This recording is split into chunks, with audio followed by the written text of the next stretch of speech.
Good morning. My name is Ken Moser. My colleague is Melinda Solomon. Yeah, if we go to the next slide, it has our names. Oh, okay. There we go.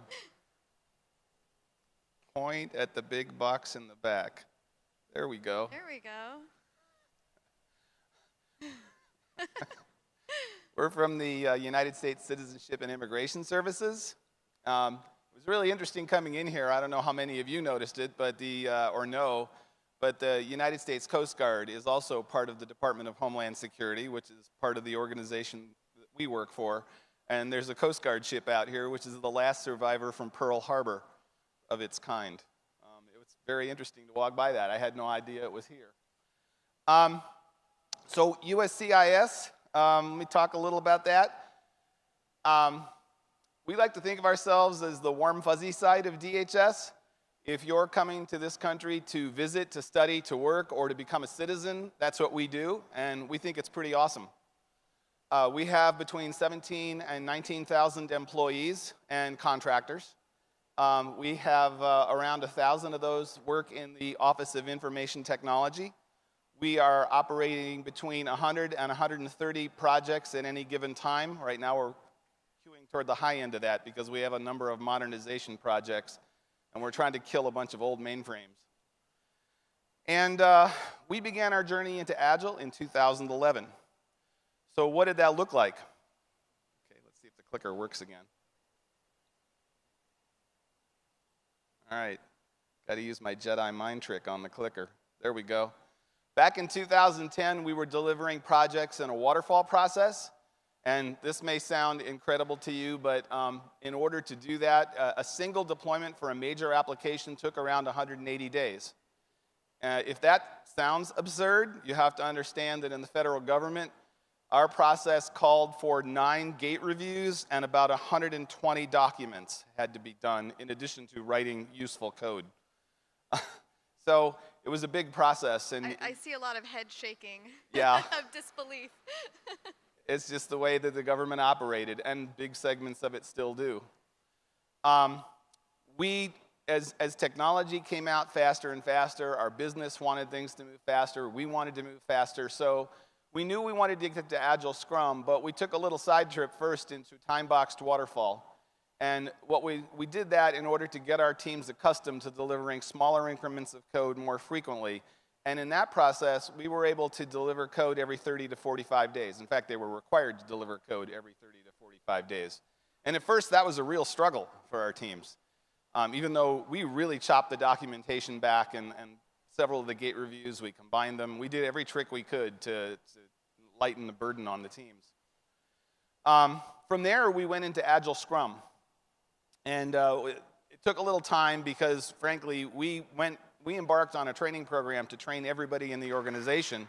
All of our IT project managers and our development leads got certified as Scrum Masters so that they understood the process. We also started training our product owners as well on their role in the process. So it took a little time, but once we got there, we were reliably delivering code every 5 to 30 days. Most of our teams were about 2 weeks. A few of our teams, mostly because of some union constrictions, they could only deliver once a month, or only deploy new things once a month. And we still have that constraint with some of our teams. We deploy more often now, but we deploy with some functionality toggled off. And then when the union accepts it completely, we toggle everything on and it goes active. So Scrum was great, but frankly, it wasn't that much better than our time-boxed waterfall, and we wanted to do better. So we looked around and looked at the things that were holding us up, and we decided to try Kanban as an alternative to Scrum for a process. And with Kanban, it's a continuous flow process. So you take something off the top of your pile, you work it till it's done, you go to the next thing, and you continuously deploy. And that, in conjunction with the next step, getting our continuous integration, continuous delivery pipelines done, got us to DevOps, or what we like to call DevSecOps. So with Kanban, we were reliably delivering every 1 to 14 days, and once we got teams' pipelines fully matured, now we're delivering every 1 to 2 days, and some teams are delivering multiple times a day. Maybe not always, but as needed. So that's been great. In addition, there's a dimension to this whole process that doesn't show on this chart, and that is that we've pretty well destroyed the wall between development and production. Back in the old days, we had a development environment, and then the teams had to scale a low wall to get into a staging environment where they did testing, and then we had this huge wall between test and production. And teams basically threw the code over this huge wall to an operations team or our infrastructure team, which was responsible for maintaining it. We don't do any of that anymore today. Today, the teams have a development environment. When they need to test, whenever they need to test, they can stand up their own test environment that looks exactly like production and test and then destroy that whenever they need to, as soon as they're done, hopefully, because it's expensive sometimes. And then they are responsible for deploying into production and maintaining the code. So the development team is responsible from start to finish now. Our infrastructure team is only responsible for maintaining the basic infrastructure behind it all. So, okay, clicker again. I'm going to have to practice this. So there were a lot of things that got us from waterfall to where we are today. Some of the major things are the ones that we outlined here. The first one is automated testing. I don't think you can do Agile, and I know you can't do DevOps unless you automate testing quite a bit. And that was a huge cultural shift for us. Frankly, back in the waterfall days, the main testing we did was through independent test, which happened in the staging area. Development teams tested some, but we caught a lot of defects in independent test. We had to get rid of that. Development teams had to be held accountable and had to test their code thoroughly, and they had to automate it in order to do it over and over again to be able to deliver reliably. We also, in order to do all of this, and I think it's probably a requirement for DevOps. I don't know, I haven't seen anybody do their own data center, but we moved into the cloud. Most of our stuff is now in the cloud. Cloud provisioning, being able to automatically stand up an environment, your production environment, and script that and make it happen very quickly has been really key to the success of automated test and production. The next thing is containerization. We are primarily using Docker, and for us, it helps us stabilize our environment a great deal. It should, theoretically, make it possible for us to move it to any cloud we want. I don't think we've rigorously tested that yet, but it's on our, it's kind of on our horizon. One of the other things we did was we started looking across our applications, and we noticed that we had a lot of common functionality. And the one I like to use that just about everybody can relate to is zip code lookups. I think we had about 30 applications, each one doing a zip code lookup for one reason or another. Rather than have them all do that individually, we tore that out into a microservice, and now all those applications call the same microservice to do that functionality. And we started doing that across every time we had something in common across 3 or more applications, we pulled it out and started putting it in a microservice. We're still doing that. It'll take a while. But that's our new mode of operation. And cloud provisioning really enabled that too for us. Cloud also allows us to scale quite well. And then finally, the last thing that really helped us make all this happen, which is kind of what Melinda and I do, is innovative governance. We really had to cut that waterfall process with all those gate reviews and all that documentation out. We cut probably, I'd say, 98% of it out. A little bit more about that. Okay, clicker again. Uh-oh. All right. The group that was responsible for doing that is the Delivery Assurance Branch. DAB is responsible for ensuring that our development teams deploy high-quality information and communications technology that meets government statutory requirements. We have a lot of statutory requirements, so that's kind of important. We also have a lot of auditors that look over our shoulders.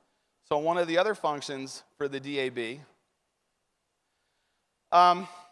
we have a lot of auditors looking over our shoulders. We have there are several organizations within DHS that can audit our projects. There's the Inspector General for DHS, the Inspector General for the United States Citizenship and Immigration Services, GAO, the Government Accountability Organization, OMB, Office of Management and Budget. They all send auditors to look at our programs and our applications from time to time. With the growth of cybersecurity, now we have a whole operations test organization also poking into all of our apps, particularly our public-facing apps. So one of the other functions that the DAB has had is to help our auditors find the information they need. Because back in the day with Waterfall, the auditors would come in and they'd say, show us all your documents. And the first thing they'd do is they'd pretty much put the stack on a scale and go, yeah, that weighs about enough. And then they'd go through them and see if they really made sense. And, but they can't do that anymore because they first came to us after we did this and did an audit, and they walked in and with that approach, and show us your documents, and we're like, we don't actually have any. And they were like, well, all right, what? Right, well, we don't have documents, but we have all the information you're looking for. And we started taking them through our requirements that we had in JIRA and our designs, which we had in Confluence and some other wikis. We took them through our pipeline logs and said, well, you want to see about our code quality? Here's our code scan reports. You want to see about our security? Here's our security scan reports. You want to see about our privacy? Here's our privacy review. And there are a few documents we have because we actually still have to get some approvals from outside bodies, but they're minimal, really. And so it's key that we be able to do that. Part of the reason we do this is honoring the social contract. We're not only stewards of the taxpayers' money, but at USCIS, we're responsible for conferring what is probably the greatest benefit that a government can give someone, which is their citizenship. And we think that's pretty important. So we take it very, very seriously. And with that, that's enough introduction.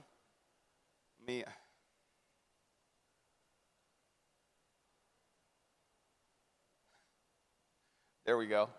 Our biggest project, I told you we have around 130 projects in process, so it would be impossible for me to take you through even a small number of them. And there's a big range. I mean, we have very small projects that are pure websites, medium-sized projects that are based mostly on Ruby on Rails, and large-scale projects that are mostly based on Java. And then we have a smattering of .NET and other applications, as well as quite a few plain COTS and customized COTS applications. That's commercial off-the-shelf software, or GOTS, government off-the-shelf software that we implement. But our biggest project is the electronic immigration system. And that's also the one that was kind of the pilot for our Agile process, and it's still ongoing today. It's due to go to full operational capacity in around September of this year. It is already operating, but we're adding functionality as we go. And then, in truth, we'll probably add functionality to it for years to come.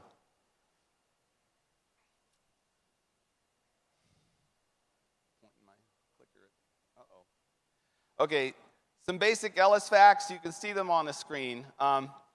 In 2018, or fiscal year 18, we deployed roughly 2.9 million benefits forms. And I know that probably doesn't sound a lot to organizations like the IRS, but the IRS deals in numbers. We are dealing with citizenship information and personal information from over 350 countries around the world, some of which don't even exist anymore. So if you think about, there have been quite a few countries in various areas that have faded away or absorbed. And so we're dealing with documents that we have to verify and validate from countries that may not exist or that have incomplete records. So it's quite a challenge to do 2.9 million benefits forms. And with that, I think I'm going to turn it over to Melinda. Okay, I guess I'm going to have to figure out the clicker myself.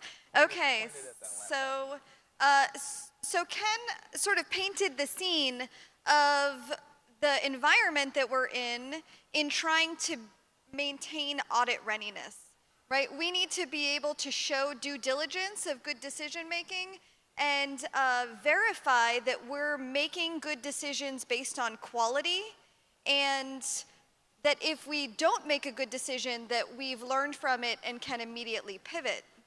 And so being able to do that in an organization that has hundreds of systems And one very large system of systems is a non-trivial task. And so when it came time to come up with this innovative governance strategy so that we could be able to provide this evidence, we needed to find a way to do it that wouldn't be overburdening to the developers and the support staff that are trying to just get good code into production, right? One of the big challenges of governance and oversight is that it can create a lot of additional work that then slows the process of getting good code into production. So we thought, well, let's look at all of the data that we already have. We have a bunch of tools that we use just to make good code and put it into production. So let's leverage the data that we already have in a way that's useful to our audit-ready stance. And so some of the things that we decided to rely on were our Confluence data logs, where we identify a lot of the decisions that we make and why we make them, including design information. We use Jira primarily for tickets and user stories and incidents and defects, all of that. And then we have Jenkins as our orchestration tool, and that tells us information about how well our builds are running and how many times we have a failed build, what time are we doing builds, all of that kind of information.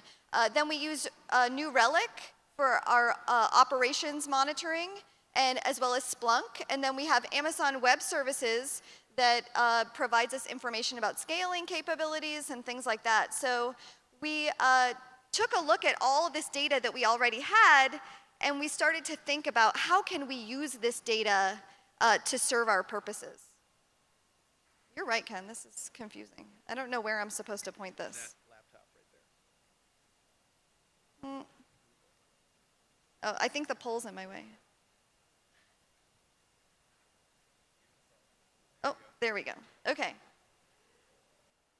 So the challenge is that it would be great if there was some specific measurement of quality that would satisfy everyone, right? Ken listed a whole bunch of auditing authorities that are coming in to look at what we're doing. And we also have a bunch of other stakeholders, not just within citizenship and immigration, but also within DHS, as well as a lot of other entities that we work with, like the State Department and the FBI. And so being able to provide a single measure of quality would be fantastic. But the reality is that everyone's looking for something different to suit their needs. And so if you were hoping that we would give you that sort of panacea metric that you could take home with you today, unfortunately, we don't have that. But instead, we decided, okay, well, how can we give lots of different stakeholders information that's useful to them without having an overburdening of additional metrics gathering and documentation that we have to produce?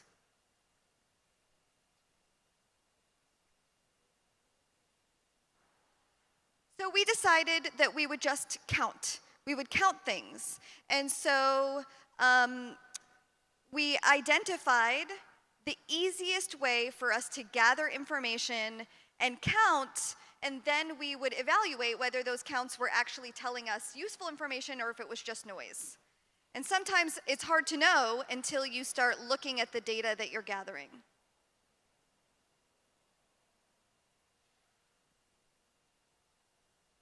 Can someone give us a time check? How much time do we have? Oh, okay. So the first thing that we decided to count was just activity. How many times are people actually doing the Scrum ceremonies or Kanban activities that we expect them to do? And so as we started measuring those things, we would identify whether or not people were participating in the process that we were expecting of them. Now, this is not going to tell us whether or not these activities are giving us quality. That's not what they're telling us. They're just telling us whether or not the people in the organization are buying into the culture. Because if they're not buying in, then we can stop there. Because buying into the culture will influence quality over time. There's no harm in measuring activity. Just make sure that you're aware that activity measurements are not going to give you information about whether or not you have a quality product. There we go. And we also were taking our usual measurements that most organizations do, things like failed deployments, test coverage problems, escape defects, problematic test results. But the problem with those metrics is that you don't get those until after the problem is already experienced by your end users. And then it's too late, right? If the auditors come in and look at all of the escape defects that we have, then we're going to be underneath the microscope. Right? That's not what we want. We need to be able to get ahead of systemic problems within the organization earlier so that we can fix them before they put us, on the front of the Washington Post. So our goal is to identify dysfunction early. Early signs are faint, and one measurement isn't going to identify them for you. So you need to be able to look at lots of different signals easily and then start to figure out what they're telling you. So our first topic that we're going to talk about is deployments. So one of the things that we wanted to know was, is deploying code to production so easy that we can do it every day, we don't even think about it, it's like putting on socks, right? So I tell the story that I have a young son, and I will tell you that when he wants to put on his own socks, it is not easy for him because he hasn't done it very much, his life hasn't been very long, and he doesn't have the dexterity to do it very easily. Because he doesn't have a lot of practice, it is very difficult for him. So we want to know, have we practiced deploying so much that we've worked out all of those kinks so that we can do it without even thinking about it? So here is a graph that shows from October 2016 to July of 2018, and the percentage of workdays with a deployment. Here you can see that we are now able to deploy almost every single workday, but we still have some peaks and valleys, and the reality is that there are still impediments to deploying. But what this indicates is that we now have a culture that really focuses on problem solving when we have a deployment issue. Everyone is empowered to solve that problem. And that's pretty noteworthy within our organization because we have a contracting cycle where we have new teams rolling on and rolling off of our contracts every 6 months. So that means that we have brand new staff all the time, and those brand new staff are empowered to problem solve from the moment they walk in the door.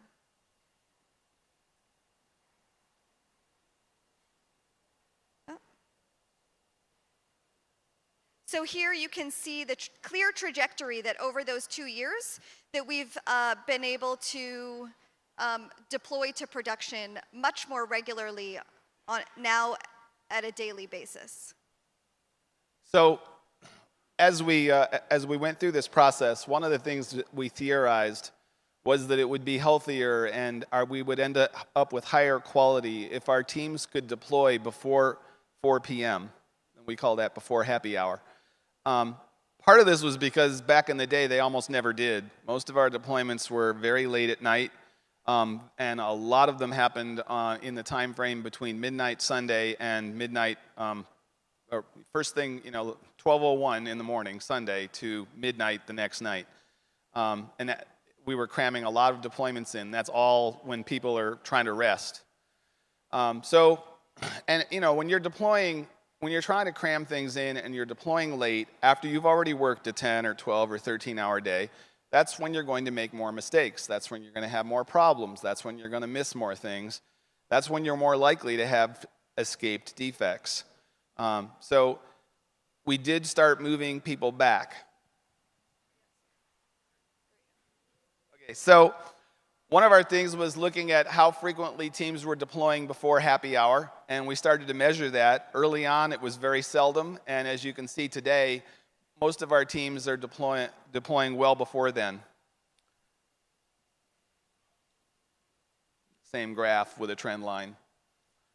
The next thing was, as we are deploying before 4 p.m., one of the things we had to do was make sure that we could do that in a way that allowed our users, both our applicants and petitioners out in the world and our employees, to continue working.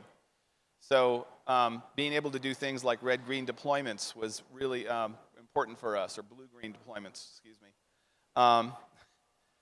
was really important for us. Those were things we had to learn. And as we did that,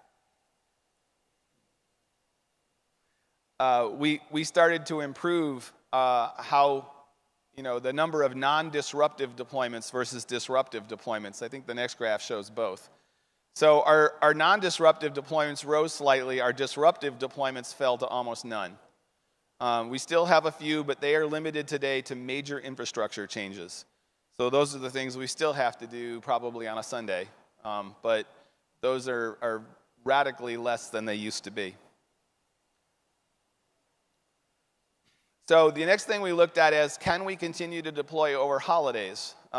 Back in the day, it was not unusual for deployments to be completely stopped for about 2 to 3 weeks around Christmas time. And in fact, a lot of deployments, the deployment activity in general, between Thanksgiving and New Year's fell dramatically. We had a lot of people taking vacations. You had loser U's for everybody, federal employees and contractors alike. You had all those holidays around that time, so it was very difficult to continue the same tempo. We wanted to be able to do that without burning people out, though. So we adopted a lot of new practices. Again, the blue-green deployments. There's another one that we'll talk about in just a minute. But first, we just started measuring what we were doing. And in 2016, we took a look at that period, and there were almost no deployments. The deployment activity, as I said, fell, and then there were no deployments between Christmas and New Year's. The next year, after instituting some new practices, we were able to keep that tempo pretty good and do a number of deployments between Christmas and New Year's. Part of what we did was increase the number of release captains. Our release captain was the guru who knew how to deploy, and typically every team only had one, maybe two. And so that put a lot of pressure on that one person. If that person was out sick, they were on vacation, they were having a bad day, who knew what, deployments weren't going to happen, or they weren't going to happen very well. So we forced teams to train each other and to do more peer code reviews so that everybody learned more about the application, to cross-train for deployment readiness, and we increased the number of release captains. We also took a look at, okay, how often does the person who deploys most do that? And early on, even though we cross-trained, we still had 1 or 2 release captains doing the bulk of the deployments. Today, that person is deploying maybe 5 or 6, 7 times a year, and a lot of other people are deploying throughout. So we've increased our flexibility, and this is really important for continuity because we can't afford to have an outage or be unable to deploy because that one person's not available. Peer review, this was essential too. Getting teams, it was a big culture change, but having teams do peer review increased the quality of the application. It also cross-trained them so that people learned more about the code of the whole application, not just the little piece they worked on. So we took a look at pull requests and how many had comments from the peer review, and that was one of the measures we used to see how we were doing. And today, I think about 96% of our pull requests show comments. 96% of our code shows comments showing, the good peer review throughout the coding process. All right.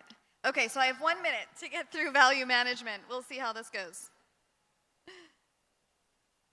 Okay, so if we're trying to evaluate value and whether or not our end users are getting value, the help desk is a good place to start. If you are getting a lot of calls into the help desk, then maybe there's a lot of problems with the code that is being produced.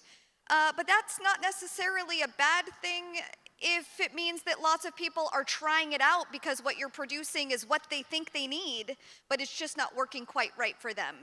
That could be good information, it could be bad information. You could be getting no calls into your help desk. That could be great because everything's going swimmingly, or it means that everyone is abandoning your application and now they're using some Excel spreadsheet on their computer which is full of, personally identifiable information and can, be corrupted. So help desk information, it's important to use that information in the right context. So here we took a look at 4 different products and identified how many people are calling the help desk. And then we looked at those products in the same time frame a year later, and we saw that clearly there are fewer people calling the help desk. So that could be a good thing, or have we lost all of our users? And so then we identified, is our user base stable? And what we see is that yes, our user base is stable. We have the number of users that we were expecting, and we actually have some additional stakeholders who are starting to pop in and take a look at information because they hear good things about our application. And another thing that we look at is discard rates. Are we able to discard old ideas that are not useful anymore? And so here we can see that over time, the number of user stories that we're throwing away because they're not useful anymore is rising. And you can see that the most recent metric, that there was a huge cull. We're going to have to wrap this up. So this is the last slide that we have that has real content, and that is we also use polls. So we ask people, the actual developers themselves, if they have access to the tools as well as access to the resources that they need to do their jobs, because the developers themselves know if there's a quality problem based on access. So we asked people, hey, we're in DevOps, do you have a New Relic account? A lot of people said no. That means that we need to make sure that they're educated on how to access their New Relic account and what we expect them to use it for. And do you have an accessibility tester? Because we're in the federal government, all of our code needs to be compliant with the Americans with Disabilities Act, and we can see that yes, most people have access to an accessibility tester. So just ask people whether or not they think that they have what they need to develop quality. So just don't focus on testing. There's lots of other metrics that you can use. Ken and I will be around. We're happy to talk about our experiences with you. And this is just a recap of all of the different metrics that we talked about today.